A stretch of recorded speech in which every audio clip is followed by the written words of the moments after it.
Hello everybody and welcome to this interior and furniture design exercise with VizcomAI, which I gave yesterday to interior design students at our local Oakland Community College facility here in Farmington Hills, Michigan.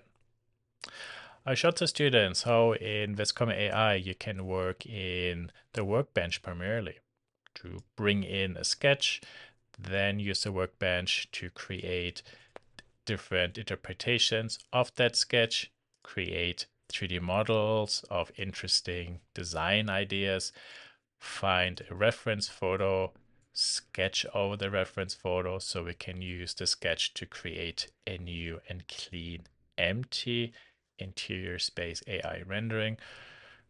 Yeah, and then bring in the 3D models, position them, and then explore different renderings, color material, etc.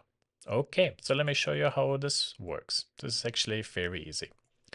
First, again, I would like to stress, you see, we are only inside the workbench. It is a fantastic work environment because it's like a pinwall. You can see all the work you do at once. So now we can go upload an image or sketch. Here's the sketch.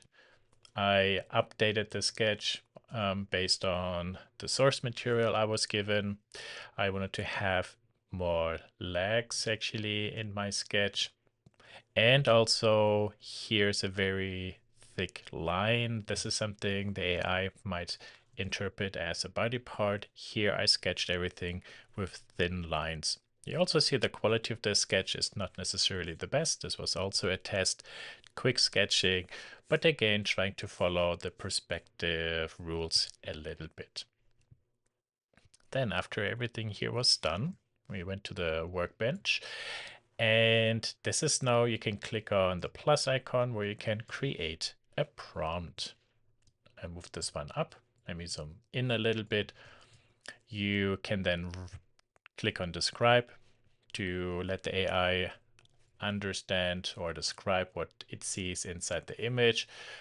It obviously did not see any colors, so I added blue, white, striped linen fabric. It only said wood linear legs. You could specify wood with, for example, walnut wood or so. And to make the rendering more consistent, I also stated empty, white studio, and soft lighting. And then we start with 100% drawing influence. And with this prompt, which is quite nice, you just then click generate and generate, generate, generate, and it will make 4 interpretations of it. Then you can move this one down, go, let's say 80%, click, click, click, click, go down, then we go to 60%, 40, 20, and then here I went with 10. So this is up to you with how many percentages now you would like to work. But you can see the more we lowered the percentage from here, it was very accurate to the initial sketch. To there, it actually interpreted the proportions quite differently. And that's actually the really interesting part of using the workbench and the different drawing influences, because you can use this also as an ideation phase. Now, how could this look this way? How could it look that way? I found, for example, this version and this version interesting. The arms are upholstered, which I thought might actually be a nice, comfortable element compared to this version. And then I made a copy of these images to create those 3D models. And this is also very easy to do. So right click, you could say duplicate, for example, move it to the side so you sort it out. I have here a copy, and then this is the image I like. And with the layer selected, you can then go to generate detailed, smooth, or sharp. It's really important that you have the correct layer selected. And here is actually a good example of why doing all this ideation in one studio file with layers is not really ideal, because yeah, I only see one outcome at one moment. Once then the 3D model is generated, you will see this here. You can then go to these three dots, click export, and then GLB is perfect for Viscom. GLB also is great for example, to open this in Blender for rendering. And if you want to bring this into SketchUp, you can use the STL, but you don't get materials, or you just buy the OBJ or GLB importer for SketchUp. Then you can use those two. Okay, perfect. So we exported the 3D model out. Both, they're now on my desktop. And then I just Googled modern Scandinavian living room. Browsed a little bit, saw this one, that is quite nice, pretty common, very clean. My students always like to say simple, but no, these are very clean lines. A little bit of detail here for the base border, so nice opening to stack the wood in, fireplace, TV. But I don't really want to have all that other stuff in there. So I actually went into the image, lowered the transparency, created a few layers, and then on each layer, I started to draw individual elements. The door, carpet, fireplace, TV, and the wood, the walls, and then the fireplace wall itself. The advantage of breaking everything out into individual layers is you can then also turn things on, off, or move them around as needed. Then I brought in a Netflix screenshot of the interface, and using the transform command then distorted it so it perspectively really fit into, or not into, but onto that TV. Beautiful. Okay. Then this image, basically I described what I want, a fireplace, TV. I do not have any sketch information for the outside, but the AI understood that there are doors, and also left and right of the door probably is a glass window. I said there is a garden outside and a carpet, and then this is basically what I got. It was pretty good. Beautiful. Now to explore the placement of the two different chairs, again, I made two duplicates of this. So here, now I can just go duplicate, there we are. Then we go in, we can describe also what we see here. And then you just go upload the 3D model, navigate to where you have the 3D models downloaded, and then simply insert them. It's really that easy, which is what I have here. So you see, there they are. I needed to adjust the scale, but also adjust the focal length. So now this definitely looks wrong. This looks more believable. Also, this is further away, so it needs to be smaller than the other chair. We can rotate this then around to stage this a little bit. Very good. Yeah, and then you have now actually the prompt for the space, but you also need to add the prompt for the furniture. Otherwise, the AI might just create something. Specifically, the blue-white striped fabric is very important. This is now a question for you if you want to do then the rendering in here. This is what I did there, and then actually I liked the result, made a copy, and basically continued that process to have then these different versions. So instead of just dragging the prompt out, I made an AI rendering in here. You see here I have different results. For example, I was experimenting a little bit, and when I liked something, I just made a copy, moved this over, went to here, and then you can remove the other layers you don't need anymore. So you not necessarily need to use this command to make variations. You can just simply, let's say here, work in this. Everything is there. Garden outside. To blue striped. Okay. Let's go. Generate. Drawing influence also 100% because I really would like the interior space to maintain as accurate as it is. There we are. You see here now we do get some variations. So the sliding idea, for example, is nice. I also like this idea. So I can do add and now here, this is interesting. Okay, good. There is a spotlight that goes down, so it is kind of correct, but it draws too much attention. And there, the floor was too bright, so maybe I do a new generation and see what I will get.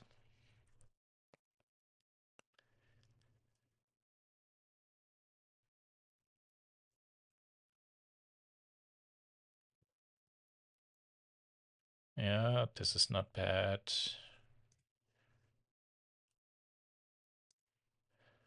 I really like the darker floor more. It contrasts better with the furniture. Here it's white. Nah, this one is okay. Good. So now I have these two versions now. And what I can do now is here, this one, I make a duplicate, make a duplicate.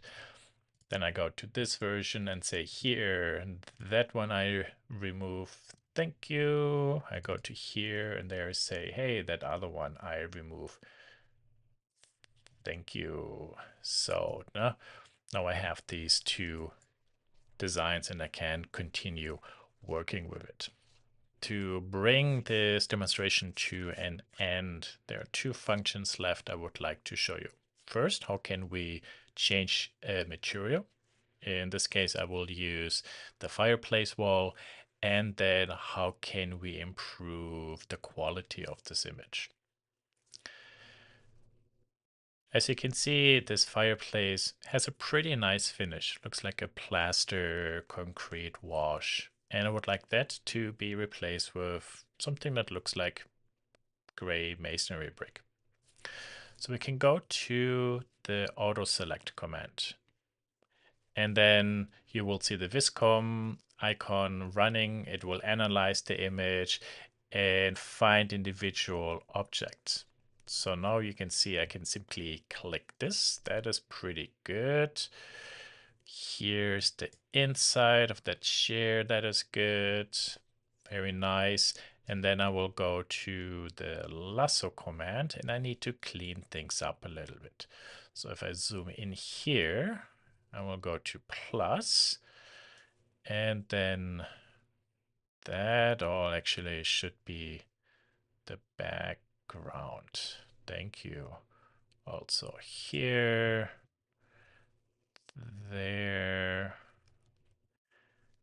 maybe a little bit higher. Okay. With negative, you can then remove elements. So for example, all that shouldn't be part of it. Same here.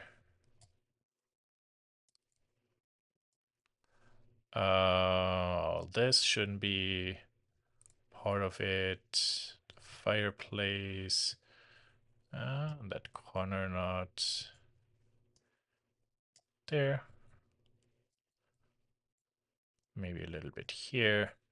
Yeah, and then here this is a little bit chaotic, so I just try to go along that edge, and I do this in sections. I'm working on a computer with a mouse, so this is easier to do in individual steps.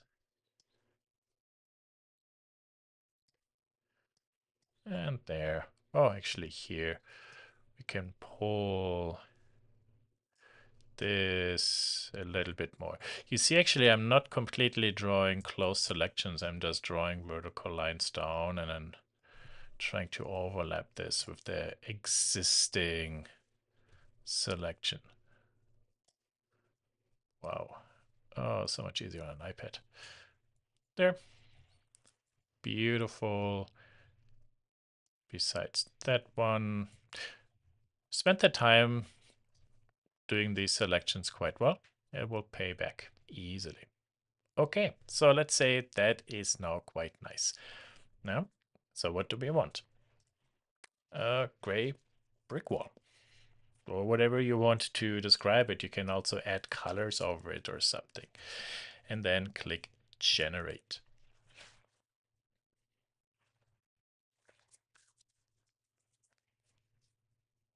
Could also be interesting to say a white brick wall.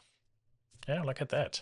This is actually pretty cool how quickly also it did it. Now there you can see there's a little bit of a hiccup with that corner. Yeah, maybe here. Let's say that is good. We leave it there. Perfect. Good. So yeah, so some of the wood actually remained inside the selection. Deselect everything. That's nice. Okay. And then now we have the render that basically takes a sketch and turns that into a colored rendering. Then we have the refine where we can change and refine what we see a little bit. And then kind of like with a smartphone when you take a photo and then you start adding filters and all this stuff. Now we have the enhance button. And this is kind of like a click and forget function. Click it, get a coffee, wait a moment. It doesn't take too long, but it takes a moment. This one now looks at the image and is just adding more details, correcting issues, and it's a pretty really amazing function. Okay, so it is done.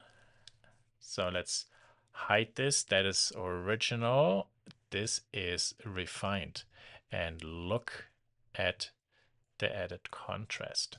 Look at the brickwork, the furniture, everything looks much sharper. Even the leaves outside.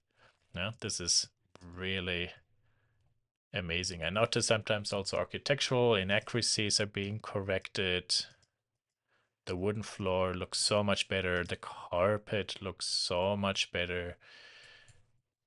Here, that tiny detail looks better. It's not necessarily 100% correct, but now we could live with this. Oh, look at that. There's an interesting issue going on there. So I might have to maybe copy something like this over. Yeah, this maybe is a good exercise to show.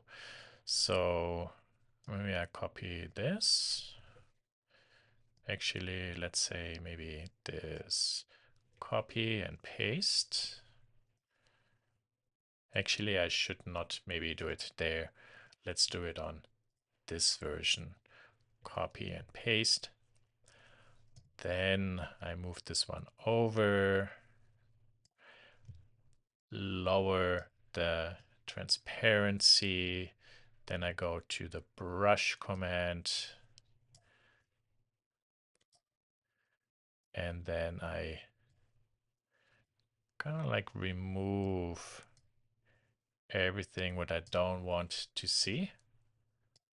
Okay, so maybe like this.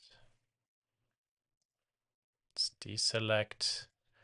This here definitely needs a line. We have also some wood stuff here. Copy and paste. Move this one down. Oh, I was not on the correct layer to do it. So, okay, copy and paste. there. Now I have this. Same idea. Use then the transparency to see through. Use the eraser to remove everything. And you see now this is a pretty quickly done task. And also here the how could I say that? The enhance function will help me fix this a little bit. I noticed this has to be a tick further over. Turn this off, go to erase here, deselect. Thank you. Okay, now, so here this goes down, and then here, and there. Yeah, maybe. Yeah, no. Okay, let's see what happens when we do with all this the enhance command.